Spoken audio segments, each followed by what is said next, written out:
जब तारीख की किताब पर नजर दौड़ाई जाती है तो कुछ नाम सुनहरी हुरूफ में लिखे हुए हमारे सामने आते हैं। दोस्तों, ये कहानी भी एक ऐसे ही जर्नैल की है जिसने समंदर के पार जाकर वो कारनामा सर अंजाम दिया जो सदियों तक यूरोपियन हिस्ट्री पर छाया रहा। जी हाँ नाजरीन, आज हम बात करेंगे इस्लाम के एक अजीम सिपाहसालार और फातेह अंदलुस जिसका नाम है Tariq bin Ziyad. Tariq bin Ziyad की पैदाइश 670 में शुमाली अफ्रीका में हुई, जबकि कुछ हिस्टोरियन का मानना है कि उनका जन्म मराकश में हुआ। उनका ताल्लुक बर्बर नस्ल से था जो कि शुमाली अफ्रीका की एक कदीम कौम है। तारीख में उनके वालिद का नाम और पेशा के बारे में मालूमात नहीं मिलती। कहा जाता है कि उनके वालिद का नाम ज़ियाद था क्योंकि तारिक बिन ज़ियाद का मतलब है ज़ियाद का बेटा तारिक, और उनके वालिद एक जंगजू थे। तारिक बिन ज़ियाद 705 ईस्वी में मूसा बिन नसीर की फौज में शामिल हुए और मूसा बिन नसीर ने उसे गवर्नर ऑफ तंजा बना दिया। नाजरीन, तंजा आज भी मराकश का मशहूर सियाहती शहर है जो जबलुल तारिक के बिल्कुल सामने वाक़ है।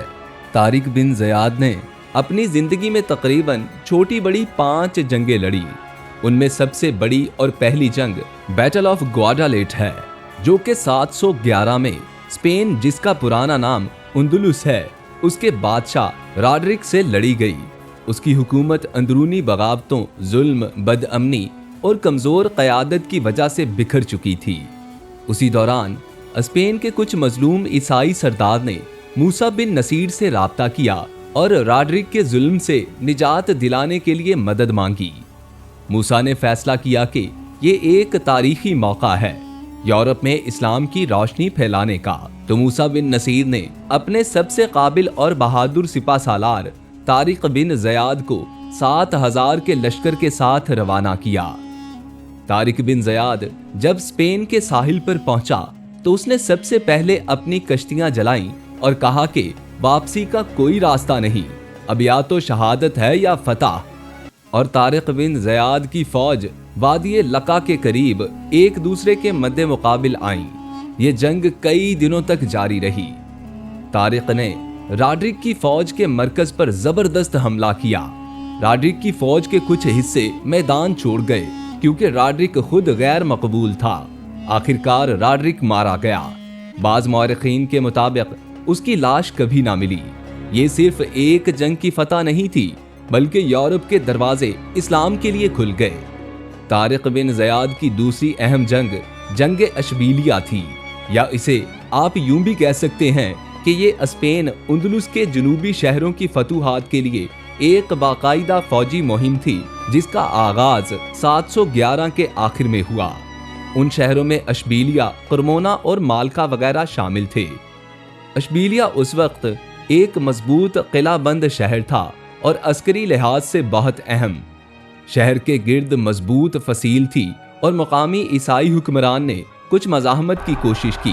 तारिक ने शहर का मुहासरा किया और उसके सिपाहियों ने धीरे धीरे शहर के दाखिली रास्तों और सप्लाई लाइंस को काटना शुरू कर दिया।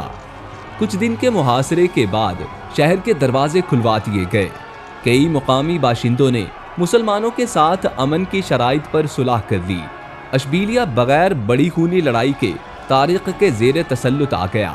अशबीलिया की फतह के बाद तारिक बिन ज़ियाद की तीसरी जंग का आगाज हुआ जो कि फतह कुर्तबा थी। कुर्तबा अंदलुस का एक अहम और गुंजान आबाद शहर था जिसका मौजूदा नाम कोर्डोबा है।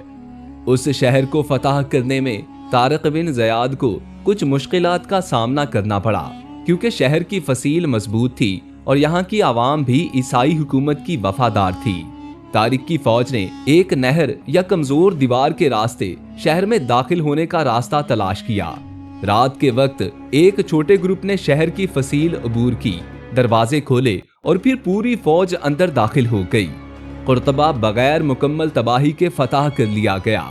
तारिक बिन ज़ियाद ने शहर में अमन का ऐलान किया और मुकामी ईसाइयों को मजहबी आज़ादी दी जो इस्लामी हिकमत अमली का खासा थी। फतह के बाद यहाँ मस्जिद कुर्तबा तामीर की गई जिसका शुमार आज भी दुनिया की अहम तरीन अमारात में होता है। उसके बाद तारिक बिन ज़ियाद की चौथी जंग का आगाज हुआ, जो कि फतह तलीतला थी, जो कि 712 में लड़ी गई। तलीतला वजीगोत सल्तनत का दारुल हुकूमत और एक बहुत अहम शहर था। ये वो शहर था जहां गोथ बादशाहों के मोहल्लात, खजाने और गिरजाघर वगैरह थे। तारिक बिन ज़ियाद जब अपनी फौज को लेकर उस शहर के करीब पहुंचा तो उसे पता चला कि बाअसर अफराद शहर छोड़कर जा चुके हैं। वजीगोत सल्तनत में इख्तलाफ और तारिक बिन ज़ियाद का खौफ इस कदर बढ़ चुका था कि शहर के अंदर लड़ने के लिए कोई मौजूद ही नहीं था। और फिर तारिक बिन ज़ियाद ने तलीतला बगैर किसी लड़ाई के कब्जे में ले लिया। शहर के खजाने, कुतुब खाने और गिरजाघर मुसलमानों के कब्जे में आ गए।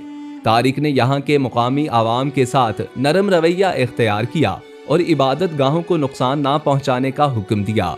उसके बाद 712 के आखिर या 713 में तारिक बिन ज़ियाद ने उंदुलुस के शुमाली इलाकों की तरफ पेशकदमी की, जहां पर आज स्पेन का मशहूर शहर ज़रागोज़ा मौजूद है। यहाँ पर तारिक बिन ज़ियाद को सख्त लड़ाई का सामना करना पड़ा, क्योंकि यहाँ पर दुश्मन के पास पहाड़ी दिफाई निज़ाम और मजबूत किले मौजूद थे। बिलाखिर कुछ दिन की लड़ाई के बाद अल्लाह रब्बुल इज़्ज़त ने तारिक बिन ज़ियाद को फतह से नवाज दिया। उसके साथ ही तारिक बिन ज़ियाद का जंगी सफर इख्तिताम पजीर हुआ। उसके बाद उन्हें गवर्नर मूसा बिन नसीर ने वापस बुलाया, क्योंकि खलीफा वलीद बिन अब्दुल मुल्क ने दोनों सिपा सालारों को दमिश्क बुलाया था। तारिक बिन ज़ियाद की वफात 720 ईस्वी में हुई, जबकि कुछ हिस्टोरियन का मानना है कि उनकी वफात 718 में हुई। अलबत्ता इस पर इख्तलाफ है, क्योंकि उंदुलुस की फतूहात के बाद तारिक बिन ज़ियाद की जो जिंदगी दमिश्क में गुजरी, उसके वाक़यात का तारीख में कोई ख़ास सबूत नहीं मिलता। कुछ हिस्टोरियन का मानना है कि तारिक बिन ज़ियाद जिंदगी के आखिरी हिस्से में सियासी और अवामी काफ़ी इख्तलाफात का शिकार हो गए थे और खलीफा मूसा बिन नसीर ने उन्हें कैद करवा दिया और बाद में सजाए मौत दी।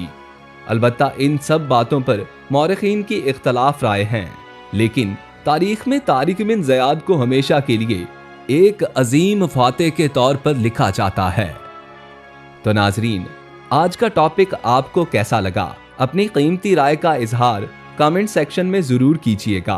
तो मिलते हैं नेक्स्ट वीडियो में एक इंटरेस्टिंग टॉपिक के साथ। तब तक के लिए इजाजत दीजिए। शुक्रिया।